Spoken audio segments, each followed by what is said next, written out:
knowing the Oscars came out just this morning or yesterday, depending what part of the world you live in, and it's a election season in the US, I kind of want to reenact the reactions of the political parties when they reacted to Parasite winning Best Picture.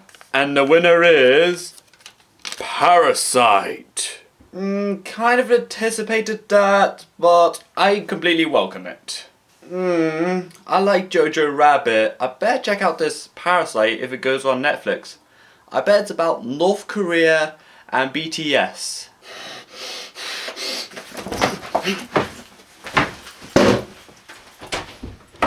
Hello, my name's Elijah Worlds and the Oscar winners just came out!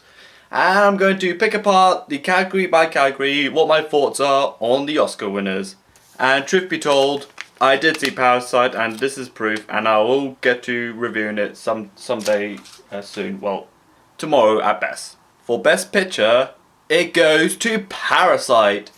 Not just being the first ever Korean movie to win Best Picture, let alone win the Oscar, it has become the first ever movie not in an English language to win Best Picture, and that is just strongly the most phenomenal thing that has probably happened in a very long time in movie history. Like, a lot, because if not all Best Picture winners, guess what they all have in common? They're all in English. Well, Parasite is from South Korea, and nothing could prepare me for this. Like, a movie not made in Europe or America, and it won Best Picture. Like, no one has ever done that. No one has ever done that in the history of the Oscars. And for Best Actor, it goes to Joaquin Phoenix for The Joker. The second ever time that The Joker has won the Oscar. Well, the character of Joker, after Heath Ledger. I think Joaquin Phoenix really earned it. He really deserved it and gave some incredibly passionate speech about diversity at BAFTAs and veganism during the Golden Globes and the Oscars. And also paid tribute to his late brother River Phoenix. And reading a piece of his lyrics that River wrote like years and years ago. And for Best Actress, it goes to Renee Zellweger for Judy. And it's apparently a big comeback role because throughout the early mid-2010s she appeared in not that much, or appeared in so little roles that MIDB apparently has nothing on her. But for Judy and that latest Bridget Jones' Diary sequel, she looks like she's back on the tracks again after a fairly lengthy hiatus. The winner for Best Director being Bong Joon-ho for Parasite. He previously directed The Host, he directed Mother, he directed The Snowpiercer, he directed OKJ.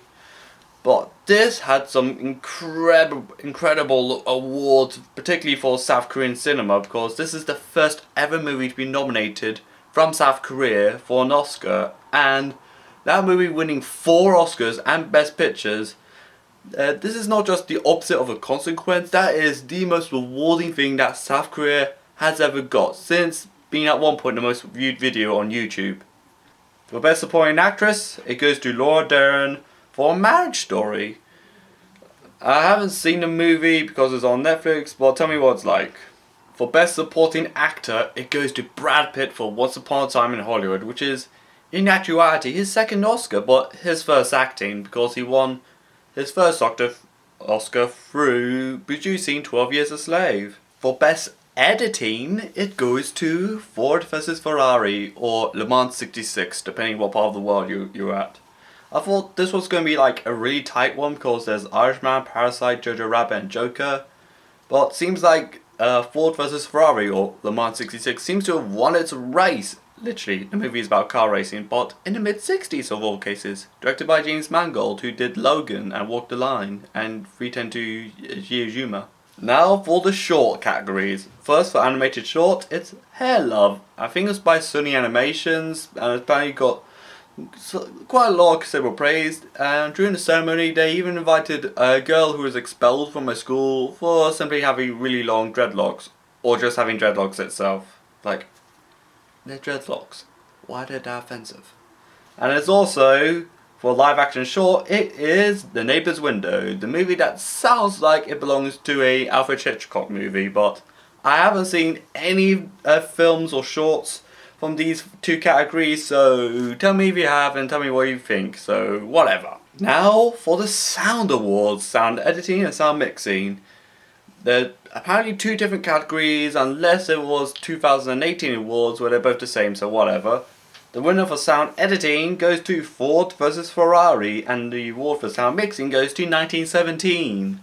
I felt like, okay, I thought 1917 was going to win both of these awards. I was initially somewhat surprised that Ford versus Ferrari or Le Mans 66 won for sound editing, because I was totally betting it to be won by 1917, because it's one of these movies that you hope it's going to win in both of these sound categories, but it seems like it's a sharing one. Sound editing goes to Ford versus Ferrari, also Le Mans 66, and sound mixing goes to 1917. And now for the screenplays.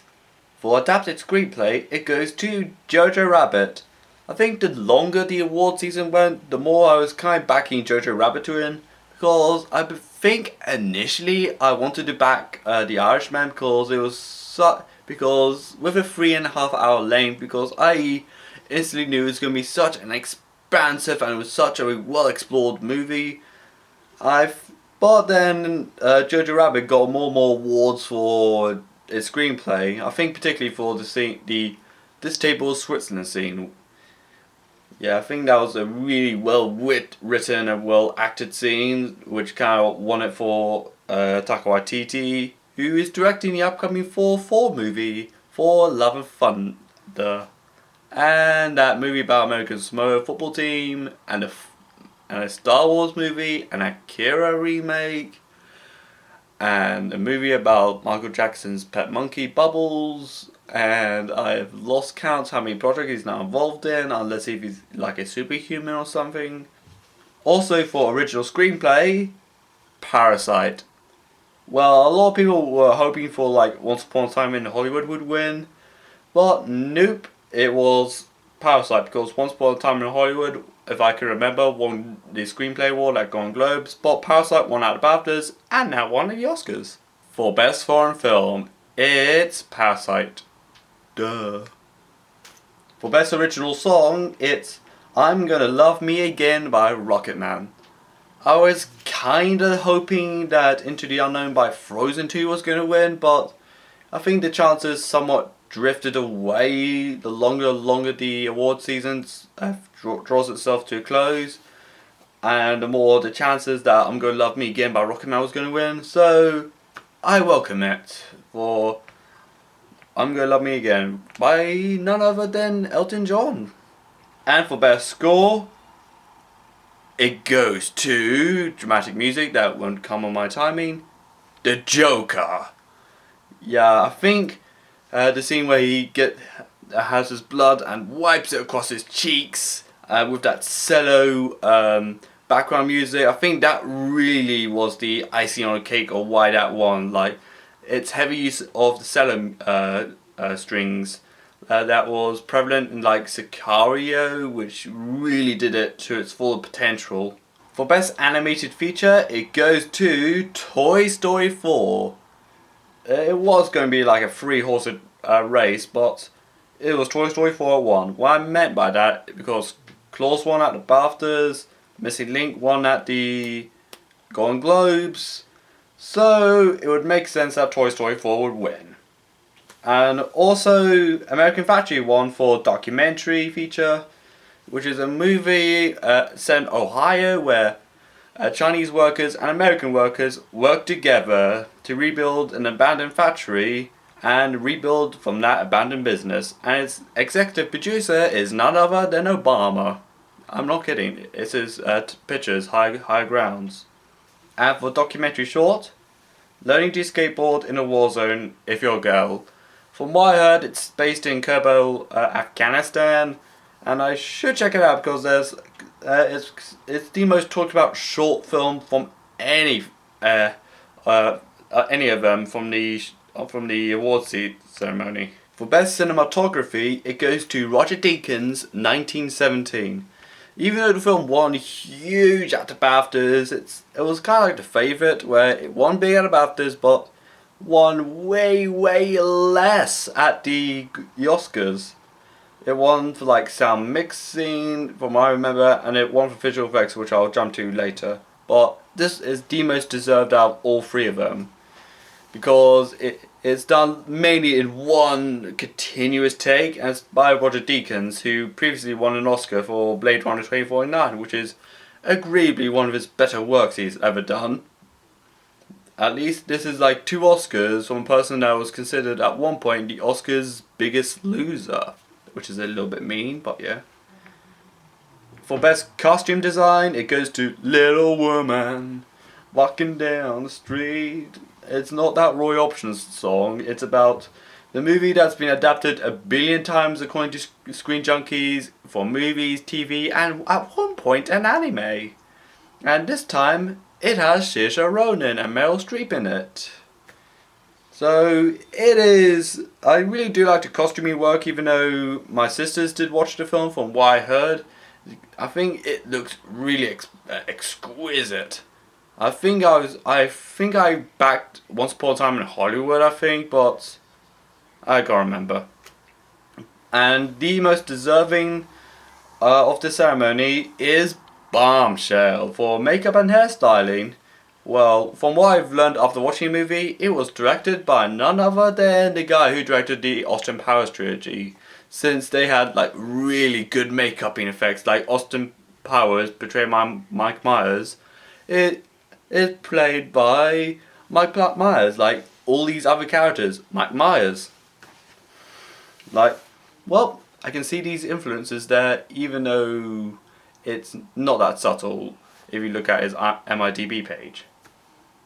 And for Best Production Design, it goes to Once Upon a Time in Hollywood, which is, albeit, a really deserving one, even though, again, I can't fully remember what I backed during my thoughts on my nomination video, but yeah. And finally, and certainly not least, the visual effects. It goes to 1917.